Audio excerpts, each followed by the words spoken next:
there a renewed sense of energy around this building? Do you feel it? I should ask you that. You know, sometimes when you're in it, it's like looking in the mirror and saying, you know, have I lost weight? And you never see it. And then all of a sudden you see somebody you haven't seen in a while and say, hey, have you lost weight? You're like, really? I have? You can't see it, so I'm going to ask you that question. There's definitely an excitement around What you here. think it is? New staff, high expectations. I mean, what do you attribute it to? You said you felt it. I never said I felt it. I'm asking you, so you say you feel that? I mean, the expectations are there for a great season after the college football playoff appearance again. You've got Tom Allen who's come in and maybe refreshed, re-energized things on the defensive staff. What you think? You feel it? I feel it. You feel it? Do you feel it? I think so. You feel it? You feel it? A little bit. I feel a little bit. I guess I feel it too. You know, expectations, beginning of the year. Anytime you have something new, it's cool. You know, Christmas time, you get that new toy, it's exciting. So, you know, we get a chance to, you know, especially defensively, you know, the way we played last year wasn't the best at all times. So, you know, you get a chance to get a fresh breath of air and get a chance to do it all over again. And so that's exciting. It is. So it is a buzz. It is a buzz. Talking about new toys, Will Heldt, just now that you've had half a year with him, well, I guess not over the last couple months, but kind of what you expect out of him this year now that you've seen him. Man, I just expect Will just to come in and just be who he is, man. I think his leadership has been unbelievable. I think what he's done for the room, not only as a football player, but how he lives his life off the field. You know, how he trains, how he takes care of his body.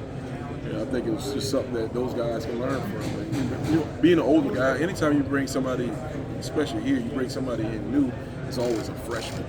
So now that freshman is trying to learn from those older guys. Now you brought in an older guy, and now everybody's trying to learn from him, and he has some different ideas because he's been to a different place. So I think it's been really cool. So I'm expecting a lot of great things from him.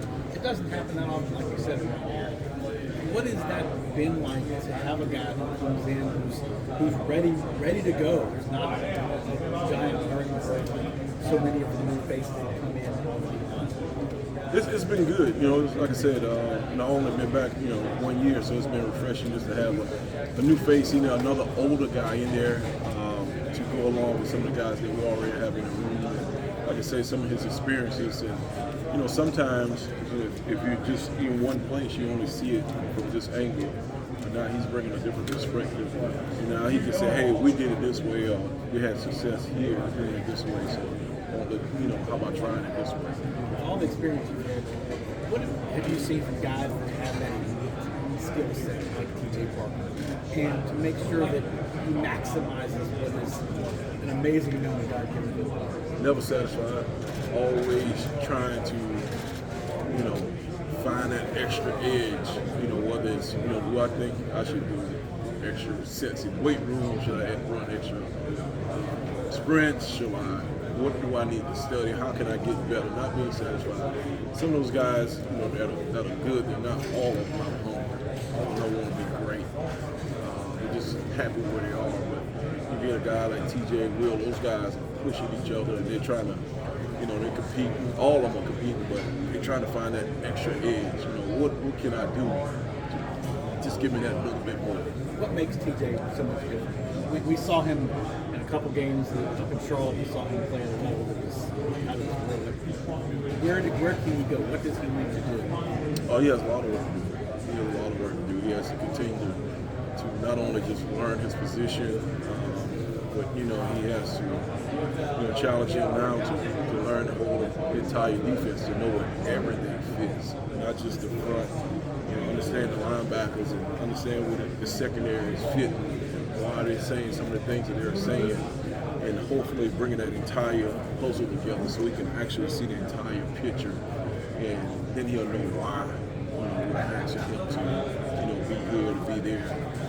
So I think that's where he has to take his game, is to that next level. Is just here. The physical tools are there. He needs to take this part to another level. What did you see out of Darian this spring? Man, I tell you what, man. I'm proud of him. This spring he has some stiffness. He has some things that we asked him to work on, and Man, this off season, he did it. When he came back this spring, he was a different guy. I mean, he was playing with his limp, and he's strong. I mean, he's really strong, and you know, he's starting to settle down in his position. He's starting to feel confident about what he's doing, and he still doesn't know the defense. He's still, you know, that's an area he has to grow. But man, he has the ceiling is high for this guy if he just continues to grow. Where did that coaching begin with Markus Dixon this spring? Kind of a guy that came over from offense. Where did you begin with him to kind of get him used to playing defensive end? Well, I just dropped him in the grease from the beginning because I wanted to know if he just wanted to be there, to say he played defensive end, or he really wanted to play defensive end. So I did everything I could to make him change positions, and I just drove him really, really bad, and to make sure that's what he wanted to do. And I told him if he could put up with my craziness, he'll be a pretty good football player. So far, he's putting up with my craziness, but he hasn't seen all of it yet. So he's gonna get another little dose, but he's definitely. I think he's in the right position. First of all, I think he's a guy that cares. He loves Clemson. He loves his teammate. He plays with toughness. He does have some physical attributes. So it's up to myself and the rest of the guys to pull that out of him to get it, because you see it every once in a while. The light, you know, it's small, and now it's up to us to make sure that the light switches on at all times. Where does Jahiem Lawson fit into this? There's been some sparks, like you said, you know, what you were just talking about. Where does Jahiem fit in? I think Jahiem can fit in anywhere he wants to. I think he's one of the guys that give us a lot of twitch off the edge and rushing the passing. Jahiem just have to believe in Jahiem and know that Jahiem is enough. Chris, what was from your point of view the recruiting process with Will Heldt out of the portal? Like, when did you first see his film or learn about him as a potential prospect, and how did that go on the All's end? That was interesting, because this is the first time I think here in a long time that went out to a guy high profile like that, and just identified. First, you just see what you see on film, and that part checks the box, and then now you have to go back and you have to do your homework and find out as much as you can about who he is, what ticks him, what makes him go, what kind of guys. You don't want to bring no bad dude into your room, because we have a really good room, not only as football players, but we have really good guys in our room. And it was fortunate enough that Brick Haley was his coach at Purdue. So Brick Haley and I coach here some years back. You know, he and I have a really good relationship. So we just hit him up and say, hey, tell me about this guy. And you know, he raved about him. But the first thing he said, man, what a great dude. And once he said that, I was sold. And so, you know, hey, the recruiting process starts. Coach, I apologize if you answered this already, but just how special can he get for you? I think he can be really good, man. He, like I said, he needs to take his game to another level for us, just knowledge of the entire defense. And I think the other thing he has to realize that, you know, all his expectation to depend on his teammates. There's 10 other guys out there with him. So I don't want him to go out there and listen to everything that's being said about him and feel like, you know, he has to do it all by himself. Just make the plays that come his way, and that's enough. And how do you approach that relationship knowing he's got these expectations this season? How do you kind of interact with him? I'm not going to change. I'm not going to change who I am, how I do.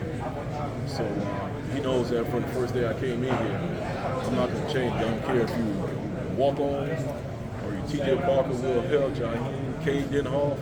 Everybody's going to get this equal opportunity with me. I'm not going to play those games.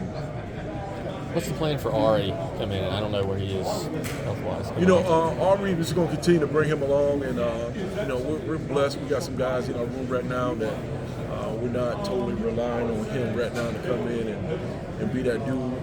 So we feel like we can take our time and bring him along and not rush the process. Can he start camp, or has he been cleared to start? I'm not sure. I think Is that a Dabo question? You know, that's above my pay grade. Okay, yeah. You know why? That's it. Hey, I appreciate y'all, man. Y'all be blessed. Y'all have a great day. I believe you have to stay here the full 30 minutes. I believe Ross is going to make you stay the full 30 minutes. I mean, hey, coach.